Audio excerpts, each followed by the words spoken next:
And it is time for your latest forecast with Storm Team 10 meteorologist Jason Doris. You have the word Storm Team in your name for good reason. It's not just today, but I'm looking ahead to the weekend too. Yeah, that's right. We're going to be in for some more significant snowfall this weekend, and potentially we have a few opportunities next week for some snow too. So we're going to get ready. We've been talking about a more active pattern for the first part of February, and we're going to be right into the swing of this. Is really storm number 2 of that pattern. We could be in the order of maybe 4 or 5 storms total by the end of maybe next week. So let's focus on what's going on here as we look through our People's Credit Union Skycam network live at the Village at Waterman Lake in Greenville. We can see just a little bit of some drizzle coming down at this point. There is some snow on the ground, and then off in the distance over Waterman Lake, you can see how it's a little bit foggy too. That's going to play a role in the forecast later on tonight, as we could have the potential for some freezing fog. Currently in Greenville, 31 degrees, so we're below freezing.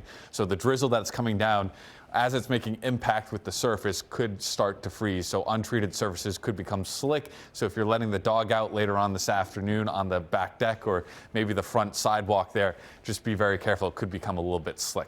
Radar continues to be just a little bit confused in this kind of situation just because of the different precipitation types coming down. So we're really not anticipating any of this to be snow across the air, more of maybe a snizzle, which is snow and drizzle together, or just plain rain mixing with some freezing rain depending on your temperature at the surface. We still have a little bit of actual shower activity to go through, and then it's going to turn into a little bit more of a mist and drizzle for that evening commute. So what that's going to look like is the model's depicting a little bit more of an accurate picture of what's actually happening right now, with rain coming down through much of the area. The pinks and the purples here, that's the sleet and freezing rain. That will be pushing off to the north. We're still going to be holding on to that freezing rain, as you can clearly see here. A lot of our inland communities stuck in the upper 20s and right around 30, maybe 32 degrees in some of our areas. It's just really in and around Narragansett Bay and the extreme south coast that make it above freezing. So any precipitation that is falling is still going to be freezing on contact in theory. Now, most of the precipitation's out by 3 o'clock,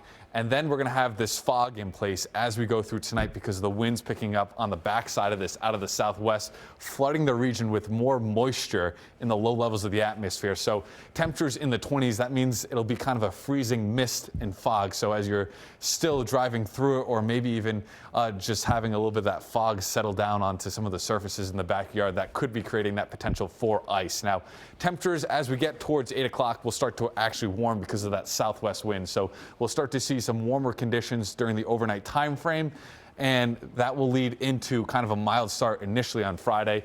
Cold front sweeps through. That could spark some isolated showers briefly, some gusty conditions, maybe gusting 40 to 45 miles an hour, and then those temperatures in the afternoon are actually going to be sliding back on Friday. Now, we could see maybe a light glazing of ice across the area through the evening commute, so just be careful, especially for those inland communities, as we're going to have that potential for those slick spots here. Now, the next big thing is going to be as we go into Saturday night and Sunday. Timing things out, we can see we're just kind of partly to mostly cloudy during the daylight hours.